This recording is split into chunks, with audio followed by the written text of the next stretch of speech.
Je me présente, Alain Hott, directeur des solutions d'équipement pour les emballages Carousel. Bonjour, moi c'est Catherine Hott. Dans les prochaines minutes, on va parler de tout ce qui concerne les équipements qui sont compatibles avec la courroie. Donc, on va vous montrer là, autant de l'équipement manuel jusqu'à l'équipement complètement automatisé. Les clients devraient utiliser des équipements combinés avec leur courroie parce que c'est sûr que la constance va être meilleure dans les résultats. Un équipement aussi va permettre d'avoir un joint de scellage qui va être plus résistant que si c'était fait à la main. Il y a aussi le fait là, que dans un contexte de pénurie de main-d'œuvre, on va accélérer le processus puis on va aussi le rendre plus agréable pour l'employé. Les équipements qui sont à prévaloir avec la courroie de polypropylène, il y en a plusieurs. On peut avoir ce qu'on appelle les équipements dits manuels, donc comme on a ici à l'arrière.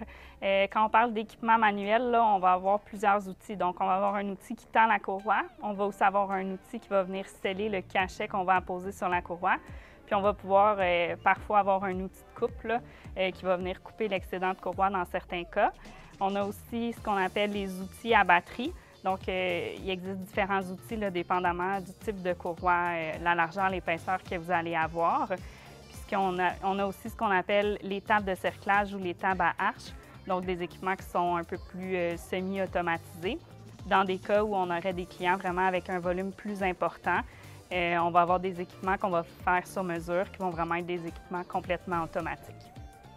En général, on va pratiquement toujours utiliser les mêmes types d'outils, que ce soit de la courroie de Polypro ou de la courroie de polyester.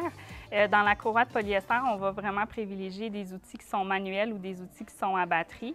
Puis encore une fois, là, si on parle de clients avec un volume plus important, on va aller dans des équipements qui vont être faits sur mesure puis qui vont être beaucoup plus automatisés, là, qui va réduire le personnel en place là, pour l'utilisation.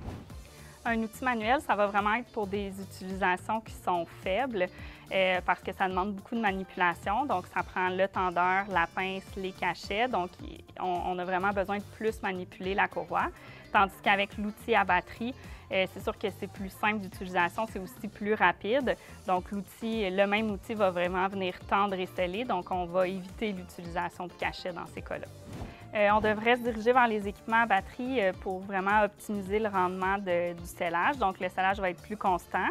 C'est des équipements qui sont programmables, donc ils peuvent être utilisés en mode manuel, semi-automatique ou automatique. Il y en existe certains aussi qui vont avoir l'écran tactile, donc dépendamment des modèles, c'est une option qui est disponible.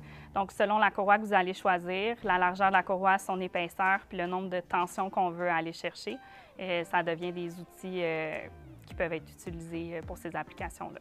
Avec les outils à batterie, on peut utiliser la courroie de polyester et la courroie Polypro.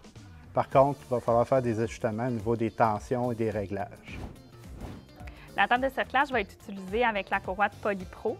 Donc, en général, les clients qui se dirigent vers ce type d'équipement-là, c'est vraiment pour sceller des boîtes, que ce soit des petites boîtes comme dans les plans alimentaires, là, une boîte à poulet ou une boîte à club sandwich ou des boîtes dans le domaine industriel, ça va fonctionner aussi.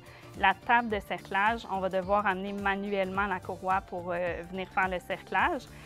Quand on parle de table à arche, donc de PC1000, on est un peu dans le même principe, donc dans le même type de client avec la courroie de Polypro autant alimentaire qu'industrielle. Par contre, l'avantage de l'arche, c'est que ça va venir amener la courroie de façon automatisée. Donc, on a juste besoin d'ajuster la tension sur le produit, appuyer sur le bouton ou la pédale, puis à ce moment-là, on va faire le cerclage de façon plus automatique. Dans tout ce qui touche les équipements pour les courroies, il y a des formations qui sont disponibles au besoin. C'est des équipements qui sont faciles d'utilisation, à moins qu'on tombe vraiment dans les lignes complètement automatisées. Donc, en général, la lecture du manuel va être suffisante. Par contre, nos représentants là, peuvent donner une formation au besoin. Sinon, c'est aussi possible de faire affaire avec le département de services techniques. Nos électromécaniciens là, sont en mesure d'offrir ces formations-là aussi. On peut louer des équipements chez Emballage Carousel. On a différents types d'équipements qu'on peut faire la location, surtout les équipements qu'on tient en inventaire. On a des tables de cerclage, des PC1000, des équipements automatiques avec une arche et on a des outils à batterie aussi qui peuvent se mettre en location. Pour plus de renseignements, contactez-nous. On fera plaisir de vous aider. Dans l'optique de faire un essai pour s'assurer que ça va vraiment répondre à vos besoins puis que c'est l'équipement que vous cherchez, bien, on peut se déplacer pour aller vous faire une démo à vos succursales. Sinon, l'idéal, c'est sûr que c'est de se déplacer à la succursale de Boucherville ou de Drummondville, à laquelle là, on va avoir vraiment toutes nos lignes d'équipement puis qui va vous permettre de voir l'éventail des produits qui sont disponibles chez Carrousel.